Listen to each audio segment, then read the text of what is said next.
Hello everyone, and welcome to part 2. And in this part I wanted to cover what could be upgraded on this guitar and what it entails.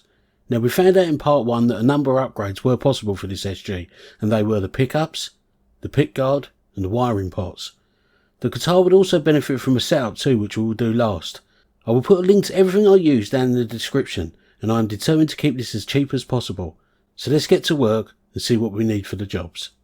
I have a pickguard here which I bought from Amazon, and the Epiphone pickups have been hanging around here for quite a while, but they are readily available on eBay and AliExpress, which will be slightly cheaper, but a longer wait. If we take a closer look, they come with coil splits, which is not something I would normally put on an SG, but it could be an added bonus for the next owner. I'd usually use iron gear pickups and full-size CTS pots, but this would be a more expensive route, but a preferred sound of mine. But I had these in my spares and lots of people rave about them, and you get the full kit that includes the wiring loom, pots and switch, and it's also solderless and pretty much plug and play, which again could be an added benefit to somebody fitting these that doesn't have the soldering experience. Now the very first thing to do is remove the strings and strip down the guitar.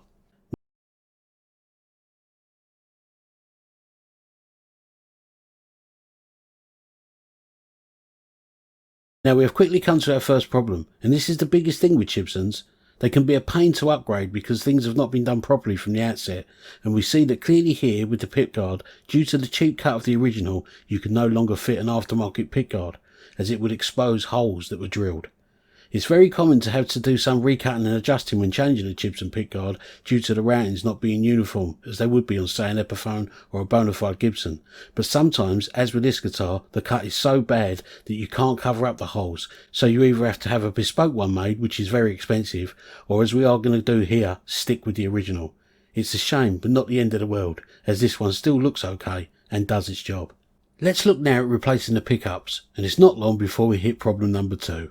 The holes drilled for the pickup cables are only small, and there's no way to fit these plugs through, so again we have to think of a way around this, and the only sensible way is to cut the plugs off and resolder them back once we have passed the cables through.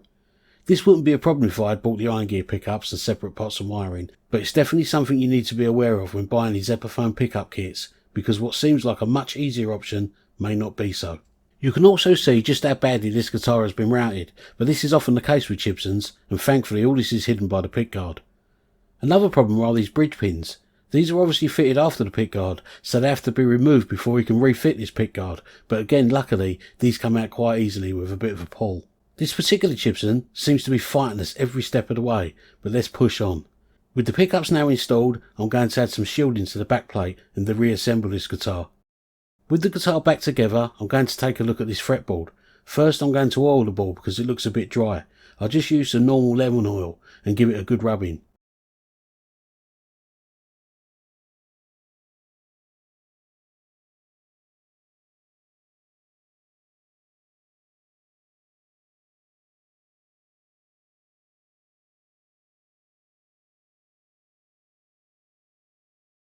Now it's time to check the frets, as there were 1 or 2 dead frets as we played further up the neck and some buzzing, but I'm sure this is to do with the action of the guitar that donates the height of the strings, but just to be sure I'm going to use a tool called a fret rocker to test for any high spots that can be addressed. Luckily the frets are fine there, so we just have to restring this guitar, adjust the string height and check the intonation. Well, that was all a bit of a mission, but this should now play and feel a lot better. In all honesty, this played nice anyway, but the work we have done should mean that the niggly little problems have gone and the overall tone and sound quality should be much better. So let's see just how this guitar sounds up against the original sound samples.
Hopefully the samples you heard recorded through YouTube proved that the new pickups offer a much warmer and balanced tone. With the coil splitting, this guitar now has a lot more tones at its disposal, and there are no longer any nasty feedback noises when playing at volume with distortion or gain, as these pickups are not microphonic. The new setup gives you a nice playing experience too, so it's well worth the time and effort. So all in all, Chibsons in my honest opinion have come a long way and are worth purchasing, but only if you're willing and capable of putting in some work and a few extra pounds. If you are thinking of buying a Chibson, then please shop around and look at the feedback and maybe join the Chibson Facebook group to get some honest feedback and opinions on both the sellers and the builders.